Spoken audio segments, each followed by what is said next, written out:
Fitz. This is your 5th time back. It's a medium. Rock that 34, dog. Rock that 34. You'll be fine. Because, hey, the biggest thing is just balling, right? Right? Let's work now! Came to work!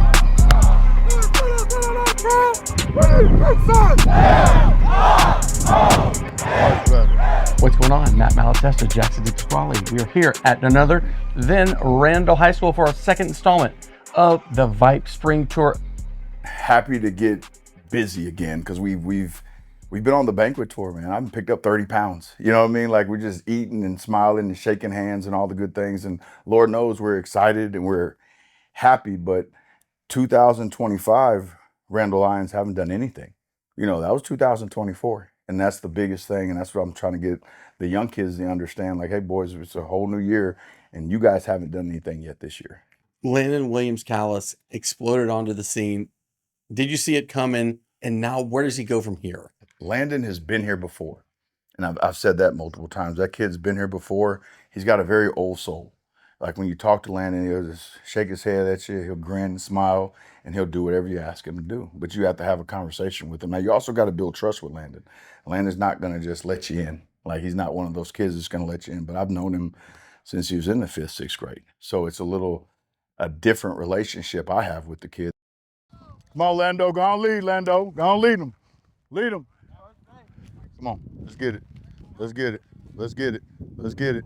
Come on, pup. Come on, pup. Do it right. Do it right. Don't cheat the drill. Lando gonna show you how to do it. Don't cheat it. Don't cheat it. Come on, Landon. You got it. When I tell you that he's truly blessed, that the good Lord has put his hands on that kid, like, that kid's blessed, man. And I've been around a lot of talent. Like, 11 years in A-Leaf, we got 4 boys playing in the NFL, and all those boys can go. But Landon is something different, something I've never seen anything like it. Like, just a kid from such a young age, you know what I mean? To be able to do what he's done as a freshman, as a sophomore, I mean, all he's gonna do is get better, you know? Like, just bigger, stronger, faster. Now, he's one of those kids, and he's got great genetics to where if he sits in that weight room and just say he doesn't touch a weight, like, he's gonna put on 5 pounds. Like, the kid's 193 pounds right now. And if you look at him, he doesn't look it, but when I tell you he's just a big ball of muscle, well, you don't want him to get that big because the kid's a track kid too, and the kid can run fast, and you don't want him to be stiff. So when you're dealing with elite athletes, you have to be flexible enough in this seat to understand that, hey, I can't put him through the exact same workout I put Chase Sims through, because they're 2 totally different body types and they're 2 totally different kids, you know. So Coach Rambo's done a great job kind of modifying things and doing things like that. And everybody's really kind of done a really, really good job just not forcing things. Does that make sense? Because in this chair, it's some hard-headed individuals, brother. Like, it's some hard-headed people that are head coaches in the world. And for whatever reason, I mean, we tend to die on hills sometimes. And when you're dealing with kids like that, that's not what you don't die on that hill. You know, you work it out. You work it out. What on offense? What's going to be the strength? Who are going to be some other guys that we're going to need to look out for that people might not know about? Well, Deuce is going to have a breakout year. Deuce is going to have a breakout year. Tyler he just came back from a camp. He just did the Elite 11 and did very, very well. Very, very well. The accuracy challenge, I think he might have won it. Like, I don't know for sure, but I'm looking for big things out of him. Deuce, Seti McClintock, he's going to have a good year. Our offensive line will be better this season coming up because we have so many coming back, and we're going to be bigger and stronger up front. So I feel like it's going to be a lot easier to run the ball. Normally, our concept was just put a body on a body, right, and let our running backs, because we had Landon, Sincere, Sean Smith. You had so many different cats that could do so many different things.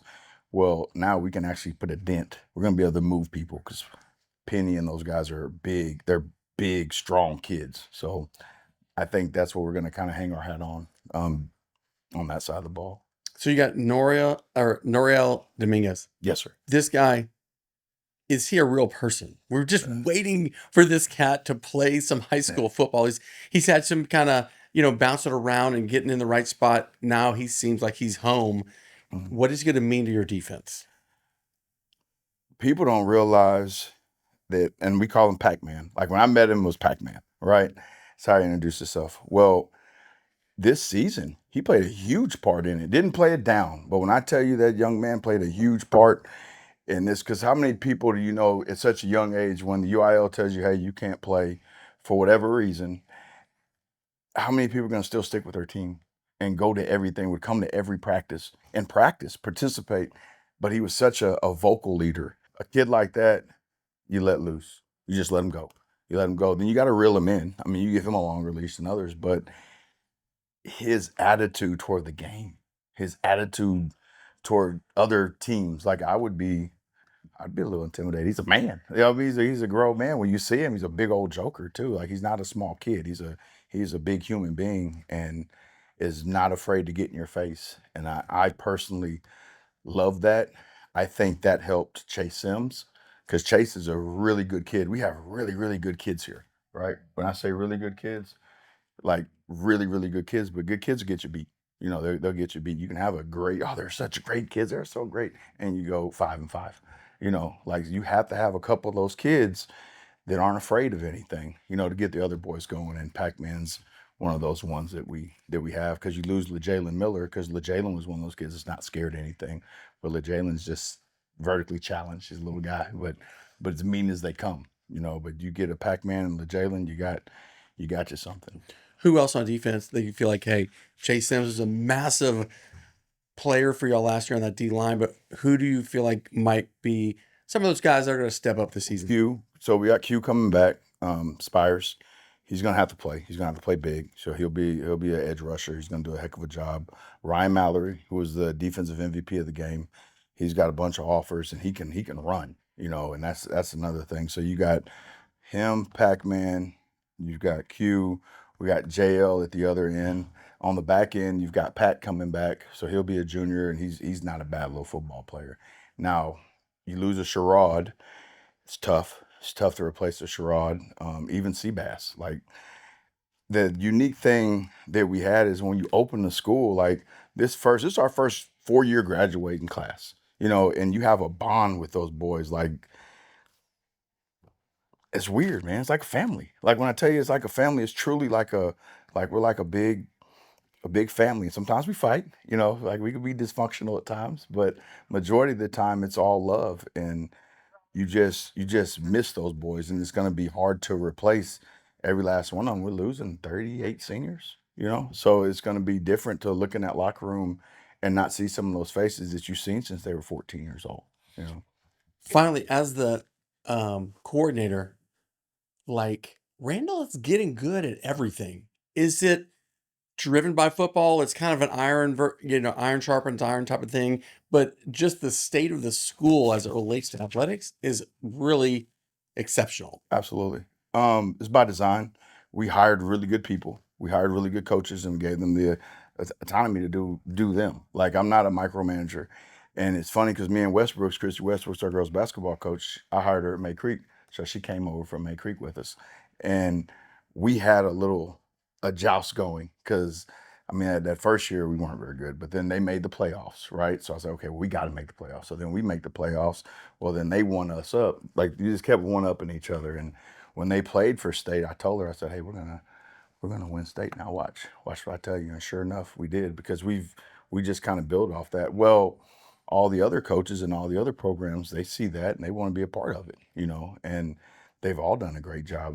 Heck, volleyball, I want to say every sport has made the playoffs and has made runs. Not just making the playoffs, but they're getting out of the first round, getting out of the second round, you know, going 3 rounds deep in basketball. And I got to replace the basketball coach, you know. So it's neat that we're doing such good things, but at the same time, it's hard because you're going to have to keep replacing people. So we got to figure out a way to get people to stay, you know, to work out packages or something to where we can get that talent to stay here and stay with our kids. What do you think about them going into 2025? You know, I feel like they did lose a lot. You lose Chase Sims, big-time defensive lineman against Texas A&M, and you lose some 38 seniors, I believe is what Coach Randle was telling us. But when you bring back a player like Landon Williams-Callis, DeCorian Rubin, Mason Mixon on the offensive side of the ball, and a ton of pieces back on the offensive line. That shows big promise for what your offense is expecting next fall. Also, they get Pac-Man Dominguez back this year for the defense. Didn't get to play all year last year because of UIL Move in, transfer, yeah. transfer rules, but getting Pac-Man back will really solidify that defense. Also, Ryan Mallory, the defensive MVP from last year, he's back, so that linebacker room looks really good. They'll just look for pieces to step up on the defense line and in the secondary. What they also need is coaches. Their 2 offensive coaching stars, Brooks Hack gets the head job at Memorial, and then Stephen Hill gets the head coaching job at Fulshear. 2 big jobs. That's what happens when you win a state championship. Okay, Matt, Jackson, we'll see y'all at the games, and we'll see y'all at the next tour, next stop, TBA.